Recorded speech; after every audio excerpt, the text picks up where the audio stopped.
Mira, dice Warling Kael, ¿por qué le quitan la última semana y lo ponen para el futuro si es un periodo continuo con los 2300? No, no, no.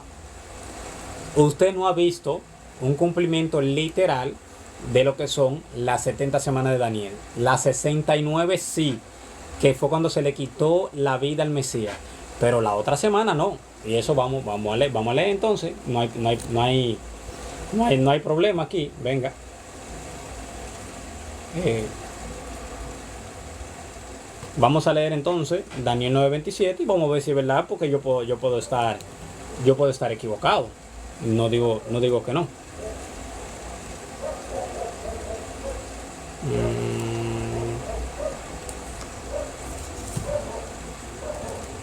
espera. Pueden ir dejando las otras preguntas, no se preocupen que yo las veo todas. Yo tengo el chat frisado para ir respondiendo una por una. Ok.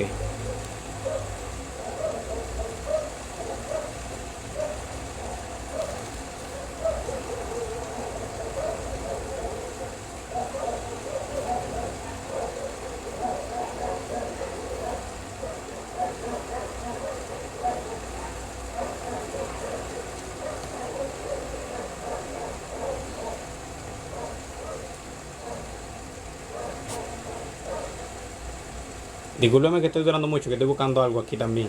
O sea, para no cometer errores.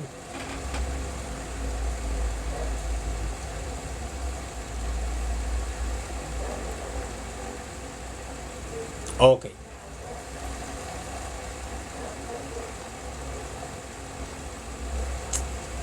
Ok.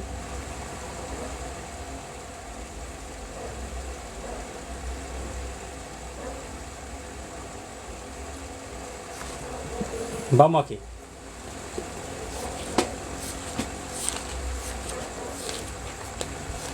Daniel 9:27, ¿verdad?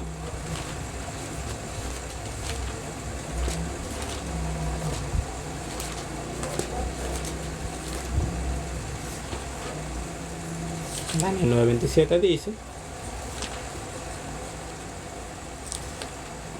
Ezequiel, Ezequiel, Ezequiel. Vamos aquí. Ok. Bien, vengo con las 70 semanas entonces, para que hablemos. Dice,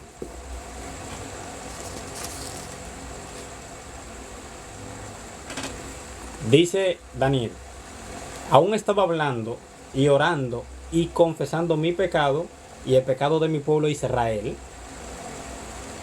y derramaba mi ruego delante de Jehová mi Dios por el monte santo de mi Dios, el monte de Sión, ¿verdad?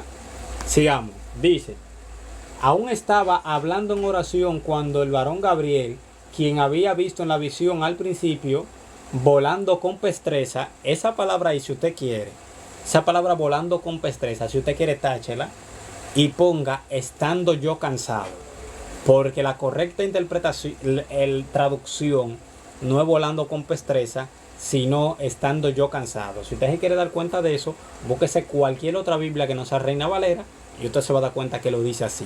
No dice volando con pestreza. Eso solamente lo tiene la Reina Valera y no se sabe por qué. Dice, volando con pestreza, vino a mí como a la hora del sacrificio de la tarde. Dice, y me hizo entender y me habló y habló conmigo diciendo: Daniel, ahora has salido para darte sabiduría y entendimiento. Al principio de tus ruegos me fue dada la orden y yo he venido para enseñártela, porque tú eres muy amado. Entiende pues el orden y entiende la visión.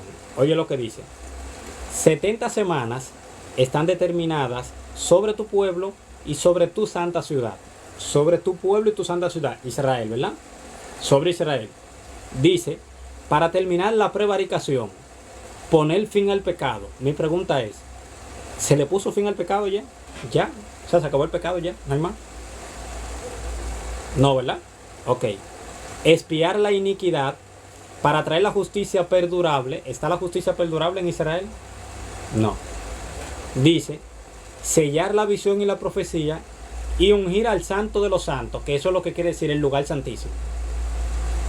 Bien, el templo, que está hablando del templo específicamente, dice: sabe pues y entiende que desde la salida de la orden para restaurar y edificar a Jerusalén hasta el Mesías príncipe, está hablando ahí del 445 a.C., que comienza en Nehemías 2 del 1 al 8, esa es la orden para salir y edificar, ¿verdad?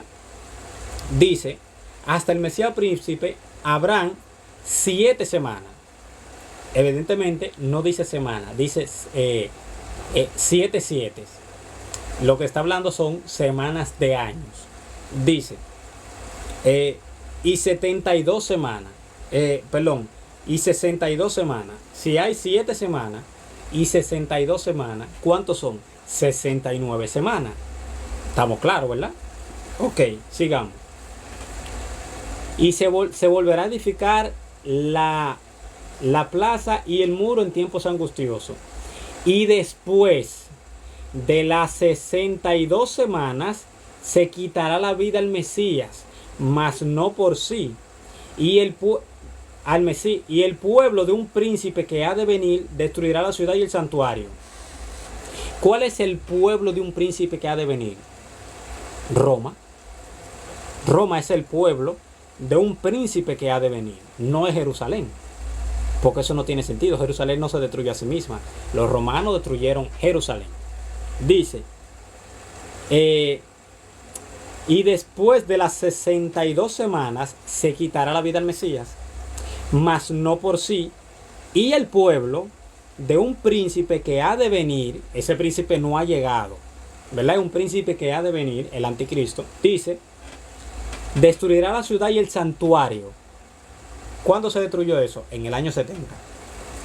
Después de las 62 semanas, más las 7 semanas anteriores. Que fue cuando, primero, 7 semanas, que fue para restaurar y edificar, y para salir a, ¿verdad?, a reconstruir el templo. Y dice aquí, y luego 62 semanas más, que terminará ¿con quién? Con la muerte del Mesías, aparte del pueblo de un príncipe que ha de venir. No dice que es el príncipe que destruye la ciudad. Dice el pueblo de un príncipe que ha de venir. Quiere decir que es el Imperio Romano, el cual en el año 70, a manos de Tito Vespasiano, destruyó la ciudad. Si usted quiere, yo se lo puedo leer, eso está ahí. Ese libro, no se ve. Ahí hay un libro que es de Flavio Josefo que te habla de eso. Totalmente, de Tito. Cuando destruyeron, él no quería que se destruyera, pero se destruyó. Cuando destruyeron la ciudad, el santuario y de todo. Y dice, y su fin será con inundación, y hasta el fin de la guerra durarán las devastaciones. Carmen Baby. 7 semanas habrán para edificar el templo, para la orden de salir a edificar el templo y demás, ¿verdad? Bien. Y luego 62 semanas que culminarán ¿con quién? Con la muerte del Mesías, mas no por sí. ¿Y cómo termina esa semana? Con la destrucción de un pueblo, por la destrucción de Jerusalén a mano del pueblo de un príncipe que ha de venir, ¿verdad? Entonces dice, su fin será con inundación, y hasta el fin de la guerra durarán las devastaciones. Hasta ahí todo se ha cumplido. ¿Estamos de acuerdo con eso? Nadie duda eso. Jerusalén fue destruida a mano de los romanos. Dice, y por otra semana, ¿se fijan? O sea, ya no es ni las 7 semanas ni las 62 semanas, sino otra semana, 7 años más, ¿verdad? Por otra semana, dice, por otra semana confirmaré el pacto con muchos. ¿Quién confirmará el pacto con muchos? Bueno, el sujeto inmediato de la oración, el inmediato, es el príncipe que ha de venir. Es el sujeto inmediato. Dice, miren aquí, después de las 62 semanas se quitará la vida al Mesías, ¿verdad? Mas no por sí. Ya ahí hay un punto y coma. Que eso quiere decir que enlaza las frases anteriores, no la siguiente. Sirve para eso, para hacer esa separación y continuar. Es un punto, es una pausa más larga que la coma y más pequeña que un punto. Eso es gramática pura. Dice: y el pueblo de un príncipe que ha de venir destruirá la ciudad y el santuario, y su fin será con inundación, y hasta el fin de la guerra durarán las devastaciones. Y por otra semana confirmará el pacto con muchos. ¿Quién? El pueblo de un príncipe que ha de venir. El príncipe que ha de venir, dice: y hará cesar el sacrificio y la ofrenda. Después, con la muchedumbre de las abominaciones, vendrá el desolador hasta que venga la consumación. ¿Cuándo es la consumación? Yo se la enseño ahora. Y lo que está determinado se derrame sobre el desolador. Feliberto, demuéstrame que esa semana no se ha cumplido y que esa semana se cumple en el periodo de tribulación del que habla Cristo. Vamos. Segunda carta a los tesalonicenses, capítulo 2, versículo 1. Vamos a leerlo juntos, juntos, como amiguitos. Aclaro antes de, para que no se desesperen, yo estoy detenido en la pregunta de Warling Kael. Yo no estoy leyendo más preguntas, está todo pausado. Bien, la siguiente que sigue es de Nelson David Benítez, que dice: el nombre verdadero de Jesús es Jesús o Jesucristo. Bien, o sea, para que ustedes sepan que está detenido, para que no sobrecomenten, porque no tendría sentido. Usted puede dejar su pregunta y no repetirla, porque yo como que la voy a responder. Vamos a seguir. Dice aquí, vamos a ver, segunda carta a los tesalonicenses, capítulo 2, versículo 1 al 8. Oye lo que dice: pero con respecto a la venida de nuestro Señor Jesucristo, ¿verdad? La parucía, y a nuestra reunión con Él, ahí está hablando totalmente del arrebatamiento, ¿verdad? ¿Estamos de acuerdo? Os rogamos, hermanos, que no os dejéis mover fácilmente de vuestro modo de pensar, ni os conturbéis, ni por espíritu, ni por palabra, ni por carta como si fueran nuestras, en el sentido de que el Señor vino, no, de que el día del Señor, no el Señor, el día del Señor está cerca. Que nadie os engañe en ninguna manera, porque no vendrá. Aclaro, ¿qué es lo que no vendrá? ¿Cristo o el día del Señor? El día del Señor, porque es el sujeto inmediato de la oración. Leamos. Dice: en el sentido de que el día del Señor está cerca. Que nadie os engañe en ninguna manera, porque no vendrá, el día del Señor no vendrá sin que antes venga la apostasía. Es decir, el periodo de tribulación, que es el día del Señor, que comprende desde la tribulación hasta el milenio. Si usted tiene duda, me dice demuéstramelo, y se lo voy a demostrar con versículos de que cubre todo eso. De que cuando usted se busca todos los usos de día del Señor en las Escrituras, comprenden todo ese periodo de tiempo. Dice, porque no vendrá sin que antes venga la apostasía y se manifieste el hombre de pecado, el hijo de perdición. La tribulación no va a venir hasta que no venga el hijo de perdición, el anticristo, porque con él que inicia. Dice, el cual se opone y se levanta contra todo lo que se llama Dios o es objeto de culto, tanto que se sienta en el templo de Dios como Dios, haciéndose pasar por Dios. Ahí va a cesar el sacrificio y la ofrenda. Ahí van a cesar los cultos en el templo, porque él se va a entronizar en el templo como Dios, haciéndose pasar por Dios. Dice, ¿no os acordáis que cuando yo estaba con vosotros todavía os decía esto? Ahora vosotros sabéis lo que lo detiene, a fin de que a su debido tiempo se manifieste, porque ya está en acción el misterio de la iniquidad, solo que hay quien al presente lo detiene hasta que él a su vez se ha quitado del medio. Y entonces se manifestará aquel inicuo, o sea, cuando la iglesia sea ya quitada, ¿verdad? Que haya esa gran apostasía en el mundo, que haya ese desapego de Dios en el mundo. Entonces, dice, entonces se manifestará, ¿verdad? Ahí es que comienza el periodo de tribulación. Aquel inicuo a quien el Señor matará con el espíritu de su boca y destruirá con el resplandor de su venida.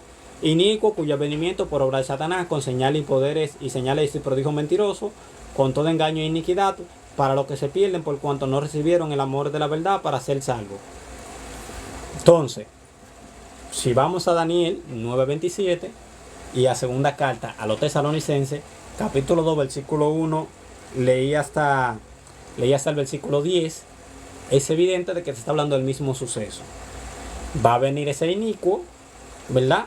Va a cesar el sacrificio y la ofrenda, va a cesar el culto a Dios en el templo que se va a reconstruir nuevamente, según enseña Apocalipsis 11, y entonces es que ya cuando Cristo venga, lo destruye como dice Daniel 9:27, que es el Señor que viene y lo destruye.